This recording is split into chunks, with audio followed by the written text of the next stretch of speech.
Les agradecemos el favor de su atención. Hoy les presentamos el inicio de la mesa número 3 del Foro de Presentación de la Defensoría Pública Electoral para Pueblos y Comunidades Indígenas en Mérida, Yucatán, el cual se realizó los días 15 y 16 de diciembre de 2016. Derecho a la administración libre de recursos de una comunidad que se rige bajo el sistema normativo interno, caso San Francisco Pichátaro, Michoacán, es el nombre de la mesa en la que participan el licenciado Eginardo Hernández Andrés, defensor público electoral de la propia Defensoría, así como la doctora Carolina Mónica Gilas, quien se desempeñaba en el Centro de Capacitación Judicial Electoral del Tribunal Electoral del Poder Judicial de la Federación, el doctor José Ramón Narváez Hernández, profesor investigador del mismo, y Javier Ortiz Flores, secretario de Estudio y Cuenta. Les invito a que se queden con nosotros para conocer más sobre este tema.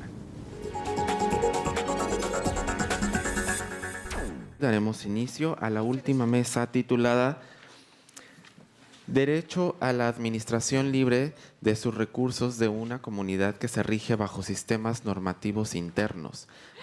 Asunto San Francisco Pichátaro, Michoacán. Y para moderar esta mesa nos acompaña el maestro Eginardo Hernández Andrés, defensor público electoral para pueblos y comunidades indígenas. Adelante, maestro. Muchas gracias. Buenas tardes a todas y a todos. En efecto, la mesa número 3 es un tema interesante. Va a versar sobre el derecho a la administración libre de sus recursos en una comunidad que se rige bajo sistemas normativos internos. Asunto San Francisco Pichátaro, Michoacán. Es un asunto de gran relevancia porque es un tema que bordea no solamente el derecho electoral, sino derechos económicos, recursos económicos que tienen que ver con agencias municipales, en este caso de una intendencia en el estado de Michoacán. Antes de dar el uso de la palabra a la doctora Carolina Mónica Gilas, me voy a permitir dar una semblanza curricular del tema que se va a tratar el día de hoy. En efecto, el día de hoy vamos a hablar sobre derecho a la libre administración de sus recursos en una comunidad. Es un tema interesante que por primera vez la Sala Superior estudió el tema el año pasado para que una comunidad en ejercicio pleno de la autonomía pueda hacer uso y libre del ejercicio de los recursos públicos. Porque es un tema interesante, porque en efecto las agencias municipales, como el caso de San Felipe Sigualtepec, han sufrido de que los presidentes municipales no les entregan los recursos del ramo 28, el ramo 33, fondo 3, fondo 4, todos los recursos que provienen de la federación y que solamente los estados tienen que transferirle a los municipios, pero los municipios no lo transfieren de forma libre como lo marca el artículo 115. Entonces el tema de hoy es un tema interesante, caso San Francisco Pichátaro. La doctora Carolina Mónica Gilas, doctora en Ciencia Política por la Universidad Nacional Autónoma de México, profesora de la Facultad de Ciencias Políticas y Sociales de la UNAM, miembro del Sistema Nacional de Investigadores, actualmente se desempeña como investigadora en el Centro de Capacitación Judicial Electoral del Tribunal Electoral del Poder Judicial de la Federación. Es especialista en estudios de la democracia, transiciones y derecho electoral. Sus investigaciones recientes se centran en los temas de libertad de expresión, paridad de género y sistemas electorales. Sus publicaciones recientes incluyen el libro Hacia una democracia paritaria, la evolución de la participación política de las mujeres en México, con Manuel González Oropeza y Carlos Baez Silva, 2016. Libro El abanico de la representación, la integración de los congresos mexicanos a partir de las reformas 2014, en coautoría con Micaela Christianson, Alma Méndez, Rafael Caballero y Ángel Sebastián, 2016. Libro Libertad de expresión en el ámbito electoral en México a la luz de los estándares internacionales. Tribunal Electoral, Tirán Loblanc, 2016. El cuaderno con las cuotas no basta, de las cuotas de género y de otras acciones afirmativas, 2014. El libro Candidaturas independientes, desafíos y propuestas y el manual de asignación de representación proporcional. ambos en colaboración con Luis Medina Torres, 2014, Líneas jurisprudenciales con Roselia Bustillo, 2014. Tiene el uso de la palabra, doctora Mónica Gildas. Muchísimas gracias.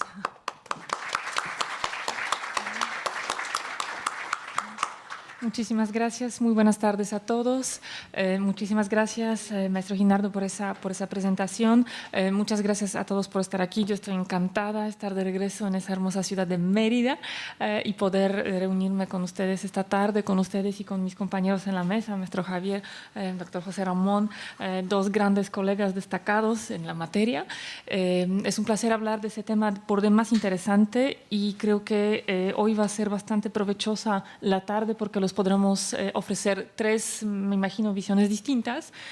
Yo como no abogada, como politóloga y mis dos colegas abogados, pero cada uno desde su cancha distinta, porque maestro Javier, el secretario de Estudio y Cuenta, es el que hace sentencias, quien está detrás de las sentencias, y el doctor José Ramón, que es investigador muy reconocido en esa materia. A pesar de ser abogados, los dos seguramente nos van a poder aportar una visión muy distinta. Miren, yo creo que es muy relevante que nos reunamos para hablar de esos temas, para hablar de los derechos de los pueblos, de las comunidades indígenas, de la manera en que se están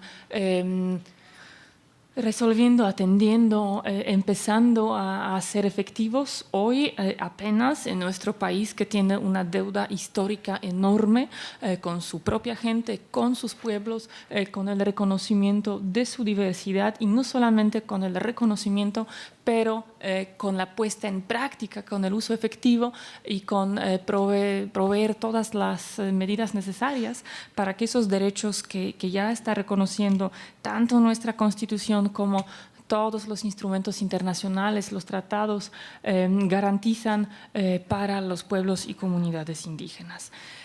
Creo que esa deuda es especialmente grave en caso de lamentablemente todavía muchas entidades federativas de nuestro país, que a pesar de que la reforma constitucional derivada del movimiento zapatista, el reconocimiento del derecho de autodeterminación, de autogobierno que reconoce el artículo 2 constitucional, los obligaba a hacer los ajustes necesarios en sus constituciones estatales, en las legislaciones estatales.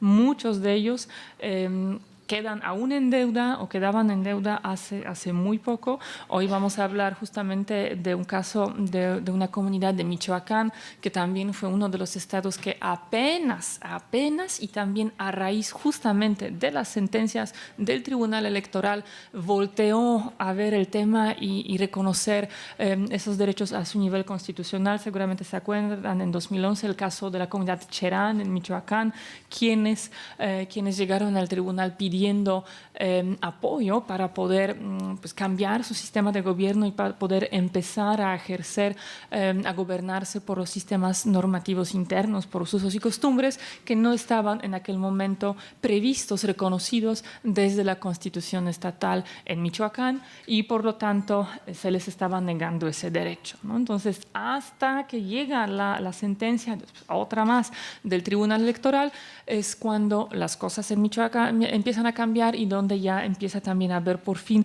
alguna regulación. Entonces, todavía es muy triste que tenemos ese problema y que está vinculado también con el problema de la protección legal, porque especialmente en caso de las comunidades que no abarcan la totalidad del municipio, sino que son como caso San Francisco Pichátaro, que vamos a estar discutiendo, son solamente partes de un solo municipio, no tienen, pues legalmente tienen, digamos, dificultades para poder promover los juicios exigiendo la protección de sus derechos.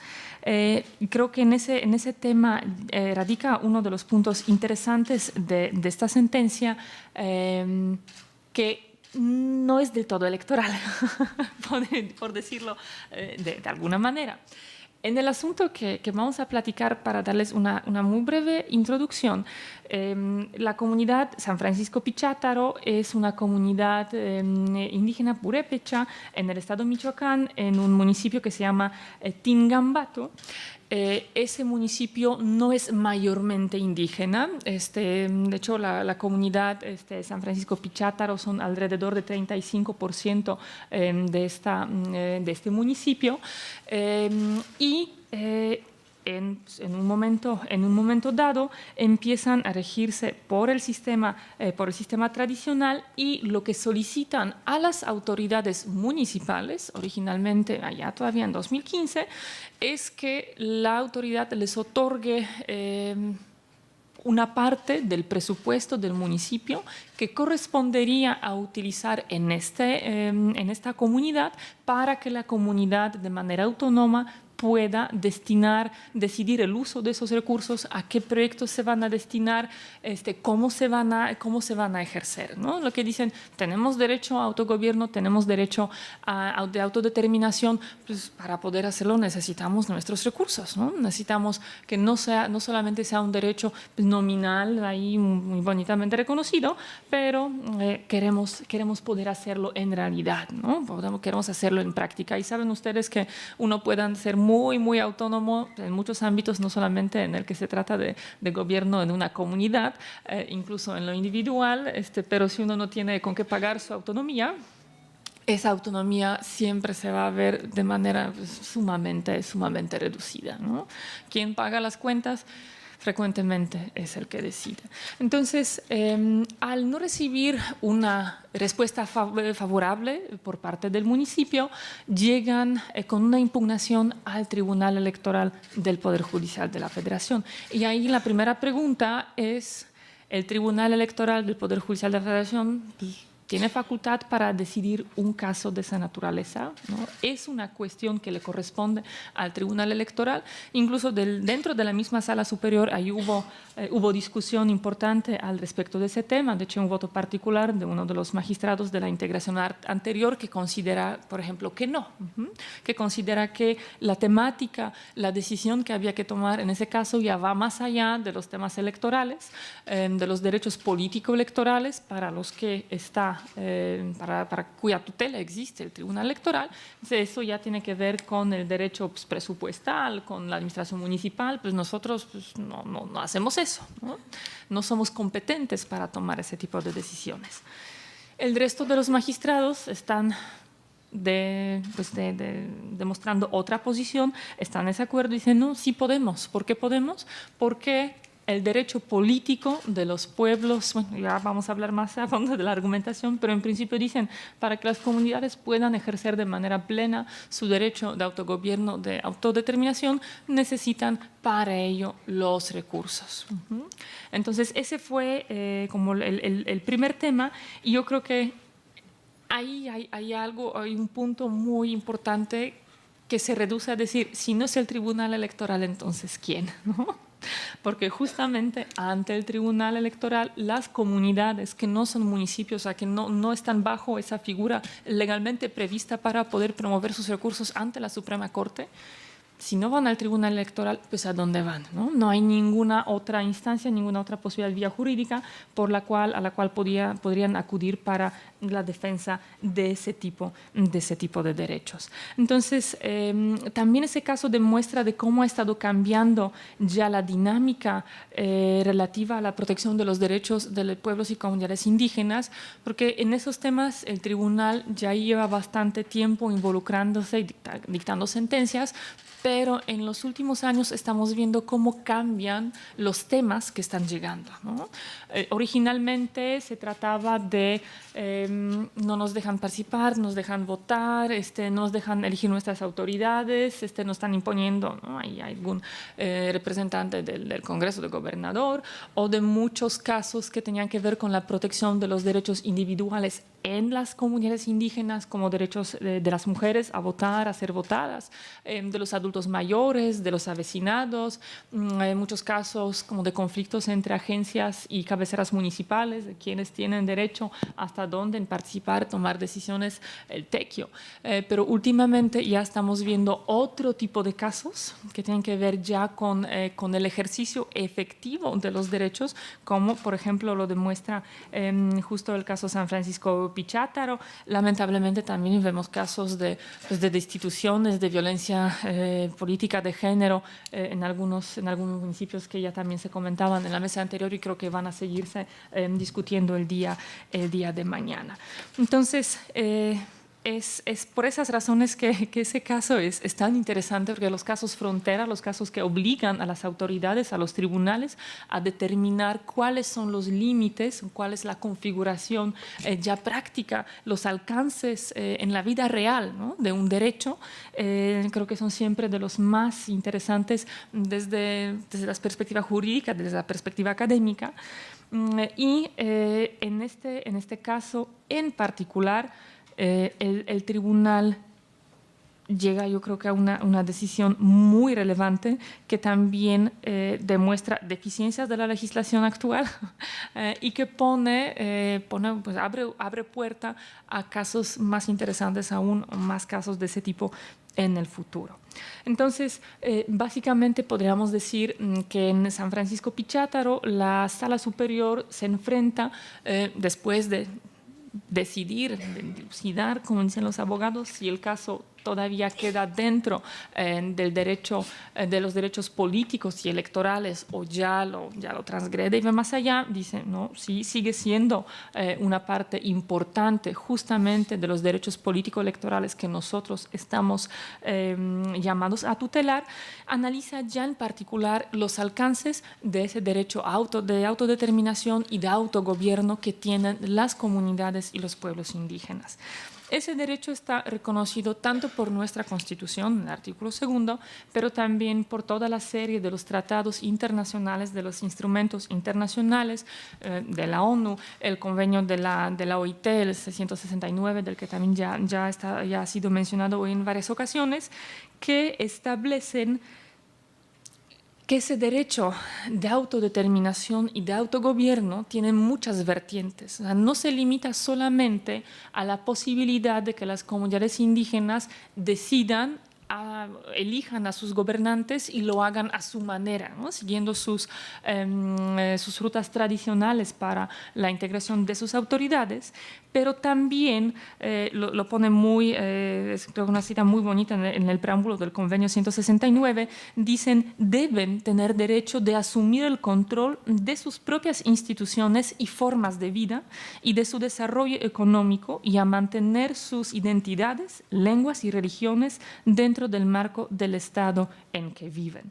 Entonces, la manera en que el derecho de autodeterminación y autogobierno está configurado a nivel internacional y a nivel nacional implica ir más allá de las cuestiones meramente políticas, implica crear las condiciones que sean necesarias para que las comunidades indígenas puedan llevar a cabo su propio desarrollo, determinar el rumbo de su propio desarrollo, de su propia vida, y eso implica no solamente el lado político, pero el lado de tradiciones, el lado de costumbres, el lado económico, que deben tener posibilidades de decidir de manera efectiva, incidir en las políticas públicas que se van a realizar en esas comunidades, en sus municipios, en los lugares donde viven, para que puedan lograr ese pleno desarrollo y protección de sus derechos más efectiva. Eso está también vinculado con el derecho o con la perspectiva de subsidiariedad, que también en general señala que en las sociedades democráticas las decisiones siempre deberían tomarse lo más cercano a la gente. Es decir, nadie sabe mejor si en el municipio es necesario invertir en el alumbrado público, en el sistema de desagüe, en mejorar el hospital o la escuela, que la gente que vive en ese municipio. Entonces, ese tipo de decisiones que tienen que ver con las cosas más básicas que afectan esa vida cotidiana de la gente, las debería estar tomando la misma gente que va a ser afectada por esas decisiones, ¿no? Entonces, es siempre lo más democrático, lo idóneo, que ayuda a mejorar las condiciones de vida, que ayuda a eficientar los procesos de toma de decisiones y de crear políticas públicas que corresponden en mayor medida con las expectativas y con las necesidades de las personas, de los ciudadanos, es bajar ese nivel de toma de decisiones. Lo podemos ver también, digamos, en esa otra parte con los mecanismos de democracia directa que también se están implementando cada vez más en nuestras ciudades, en varios lugares del país, donde a la gente se le pregunta, por ejemplo, esa parte del presupuesto, ¿qué lo quieren invertir? ¿No? ¿Quieren poner alumbrado? ¿Quieren poner unas canchas de fútbol? ¿Quieren mejorar el parque que tenemos aquí en la colonia? Decidan ustedes qué es lo más importante para ustedes. Entonces, con esa idea, que es una idea muy relevante para la gobernabilidad democrática, de que sea la misma gente que vive en la comunidad, quien decida las prioridades de esta comunidad, creo que también corresponde muy bien ese caso y esa decisión que está tomando aquí en particular la sala superior. Entonces, la sala llega a determinar en este caso que el derecho de los pueblos indígenas, de las comunidades indígenas, de autogobierno, de autodeterminación, requiere poder perseguir su propio desarrollo económico, cultural y social, y eso incluye de manera necesaria, de manera indispensable, la administración de los recursos propios. No solamente verse frente a la autoridad municipal como el que va, el que pide, el que solicita, sino con toda la idea de empoderar, de respetar la autonomía, poder decidir de manera individual, en la misma comunidad, cómo se van a ejercer, destinar los recursos. La autonomía, y repito, en todos los ámbitos, no solamente en el ámbito político, no solamente en el gobierno de una comunidad, requiere siempre recursos financieros para pagarse, ¿no? La autonomía, lamentablemente, todavía no logramos inventar cómo hacerlo para que sea totalmente gratuita, ¿no? Entonces, en este caso, la sala, con esa conclusión, señala que el respeto a los derechos reconocidos constitucionalmente por los tratados internacionales implica que los gobiernos están obligados a proporcionar recursos necesarios, medios necesarios para permitir que las comunidades indígenas puedan organizarse, puedan organizar los servicios sociales que necesitan, prestar esos servicios que se necesitan en la comunidad bajo su propia responsabilidad y control. Entonces, ahí, conforme también ya un marco muy amplio, muy importante del desarrollo de los instrumentos internacionales, dicen, deben ellos determinar las prioridades, deben ellos determinar las políticas, sus programas en materia de salud, de vivienda, de educación, de cualquier cosa que atañe de manera directa, de manera inmediata a la comunidad. Entonces, en el caso particular, dice la sala, municipio, tienes la obligación constitucional de otorgarle al municipio a la comunidad la parte proporcional del presupuesto municipal que ésta necesita para poder ejercer ese autogobierno. También dice la sala, antes de hacer eso, es necesario que se realice en esa comunidad una consulta para preguntar a los integrantes, a los ciudadanos, si realmente la mayoría de ellos está de acuerdo en asumir esa responsabilidad y asumir esa tarea de autoadministración también en términos financieros. Esa consulta se realiza, está a cargo del Instituto Electoral del Estado de Michoacán, es favorable para esa decisión de autonomía, de ejercicio autónomo de los recursos.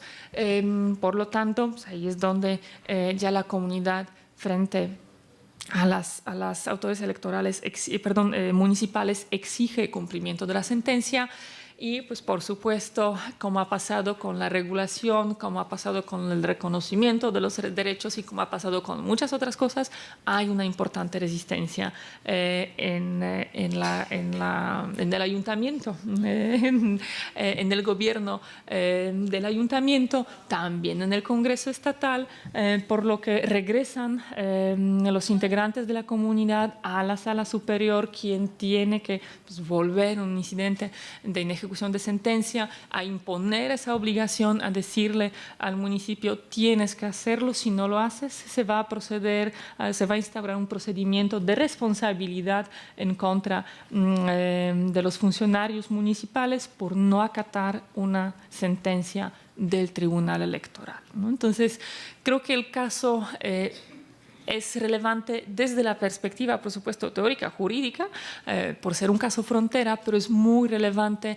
ya para la práctica, para la vida cotidiana, para el ejercicio de los derechos políticos de las comunidades indígenas, porque abre ya la puerta a una nueva etapa, a un nuevo nivel de discusión sobre ejercicio de esos derechos, sobre el autogobierno que debe garantizarse para esas comunidades, ¿no? Entonces, finalmente se ha logrado de manera satisfactoria otorgar los recursos.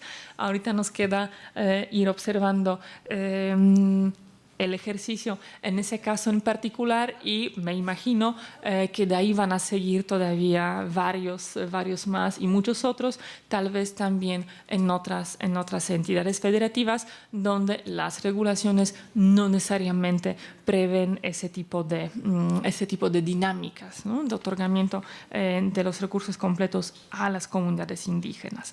Entonces, creo que es una de las sentencias de celebrarse, porque amplía, garantiza de manera más efectiva que las comunidades puedan tomar sus decisiones, puedan administrarse por sí solas y que ese derecho reconocido constitucionalmente y en tratados internacionales pues no quede solamente en papel, sino que se vea reflejado en la dinámica cotidiana de las comunidades indígenas. Entonces, creo que realmente es un avance muy importante y hay que seguir observando muchos más y esperemos también que ese caso, al igual que algunos otros, dé pie en algún momento a cambios legislativos que permitirán que toda esa ruta del ejercicio efectivo de los derechos no requiera necesariamente ese pleito constante ante los tribunales, que se acuda de manera constante a los tribunales para buscar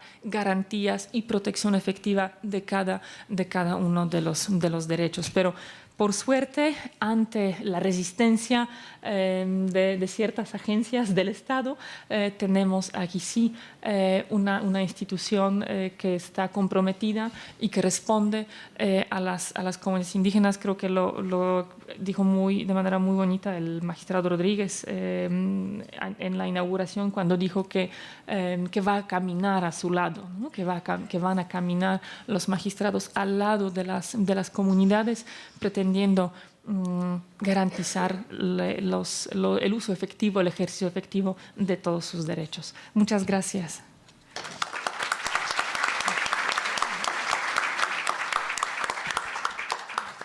Muchas gracias, doctora Mónica Gilas.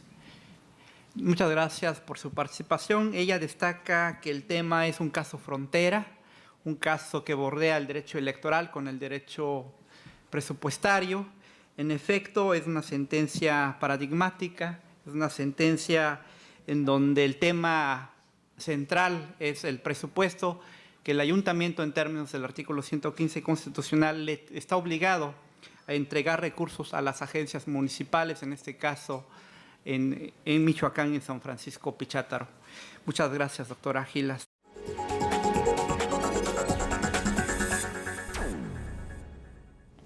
Gracias por su compañía. Entérate es un programa de plataforma electoral, el canal de televisión del Tribunal Electoral del Poder Judicial de la Federación. Yo soy Alejandra Díaz de la Vega y los espero en otra emisión con más del Foro de Presentación de la Defensoría Pública Electoral. Nos vemos a la próxima.